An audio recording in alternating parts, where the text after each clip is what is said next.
আসসালামু আলাইকুম এভরিওয়ান, কেমন আছো সবাই? আশা করি সবাই অনেক অনেক ভালো আছো। তোমাদের জন্য আমার আমাদের স্পেশাল কোনো ভ্লগ ভিডিও মেক করা হয় নাই, এজন্য আজকের এই মিনি ভ্লগটা তোমাদের সঙ্গে শেয়ার করছি। পরিমণের জন্য আমার সুন্দর সুন্দর ক্লিপ দরকার, এজন্য আমি আমার ছোট্ট বাগানে চলে আসলাম। এখানে এসে এত সুন্দর সুন্দর গোলাপ দেখে আমার মনটাই ভরে গেছে। তোমরা কি জানো এই গোলাপ ফুলগুলো কারা? আরে প্যারা নিও না, আমিই বলে দিচ্ছি। এই গোলাপ ফুলগুলো হচ্ছে আমার কিউটি সাবস্ক্রাইবার্স। তোমরা তো তোমাদের প্রশংসা শুনে খুশি হয়ে গেছো, তাই না? তাহলে এই খুশিতে একটা লাইক দিয়ে দাও। আমার এই ছোট্ট বাগানে শুধু গোলাপ ফুলই নয়, সূর্যমুখীর গাছও আছে, যদিও ফুলটা এখনো ফোটেনি। আর এই ফুলটা দেখার জন্য আমি অনেক অনেক এক্সাইটেড। এখান থেকে সুন্দর সুন্দর কিছু ক্লিপ নিয়ে নেই। ডোরেমনটা দেখতে কেমন হয়েছে অবশ্যই কমেন্টে জানাবে এবং তোমার ফেভারিট কার্টুন নেমটা কমেন্ট করো। নেক্সট টাইমে তোমার ফেভারিট কার্টুন ড্র করবো। তোমরা কি জানতে চাও আমার ফেভারিট কার্টুন কোনটা? তো কথা বলতে বলতে আমি আমাদের ঘরে চলে এসে এবং ঘরে এসে দেখি আম্মা আমাদের জন্য এত বড় একটা তরমুজ নিয়ে এসেছে। মূলত আম্মু মাসিক বাজার করতে গিয়েছিল এবং মাসিক বাজার করার পাশাপাশি আমাদের প্রিয় খাবারগুলো নিয়ে এসেছিল। তবে দুঃখের বিষয় কেকটা আনতে আনতে কেকের ডিজাইনটা নষ্ট হয়ে গেছিল, চকলেট সবকিছু গলে যাচ্ছিল, বাট ব্যাপার না, চালিয়ে নিব। আম্মু যেহেতু মাসিক বাজার করে নিয়েছিল এই জন্য অনেক কাজ ছিল, সেগুলো আম্মুকে সাহায্য করতে করতে অলরেডি ইফতারের টাইম হয়ে গেছিল। এন্ড এখানে আমি সুন্দর করে ডেকোরেশন করে নিচ্ছিলাম মোমবাতি দিয়ে। এখানে স্ট্রবেরি এবং লাভ শেপের একটা শসা কেটে নিয়েছিলাম এবং কিছু আঙ্গুর রেখে সুন্দর একটা সেট আপ করে নিয়েছি। তোমরা কি এমন সুন্দর সুন্দর ভ্লগ ভিডিও চাও? তাহলে অবশ্যই রেড হার্ট কমেন্ট করো। যদি রেড হার্ট বেশি আসে আমি তোমাদের জন্য এরকম সুন্দর সুন্দর ভ্লগ ভিডিও মেক করব।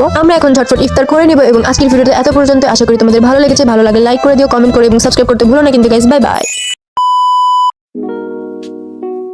রোজা করতে করতে কি তোমাদের অবস্থা এমন হয়ে গেছে? তো এটা হচ্ছে আমার বোন। ফার্স্ট রোজা তো সবাই রাখে, তো ও রাখছে ইফতারির 5-10 মিনিট আগে থেকে। ও হচ্ছে একদম এরকম পকক হয়ে গেছে। ওর হাল দেখে আমি অনেক মজা নিচ্ছিলাম আর বলতেছিলাম আর একটু অপেক্ষা করো, আর একটু অপেক্ষা করো। সত্যি কথা বলতে আমিও আর অপেক্ষা করতে পারতেছিলাম না। রোজা থেকে ক্লান্ত শরীর নিয়ে তোমাদের জন্য আমি ক্রাফটের ভিডিও বানাতে পারিনি, এর জন্য সরি। তাই ভাবলাম এরকম একটা ভিডিও নিয়ে আসি। আজকে আমি ইফতারির কাজে আম্মুকে অনেক সাহায্য করেছি, এর জন্য সবকিছু ভালো করে ডিটেলসে দেখাতে পারিনি। ইনশাআল্লাহ ভেরি সুন ফার্স্ট রমাদান স্পেশাল ব্লগ ভিডিও আপলোড করে দিব। তো এখানে আম্মু বেগুনি বানাচ্ছিল আর আমি দাঁড়ায় দাঁড়ায় অ্যাজ ওয়েল এজ ভিডিও করতেছিলাম। তো গাইস তোমরা কিরকম করে কাটালে তোমাদের ফার্স্ট রমাদান অবশ্যই কমেন্টে জানাবে।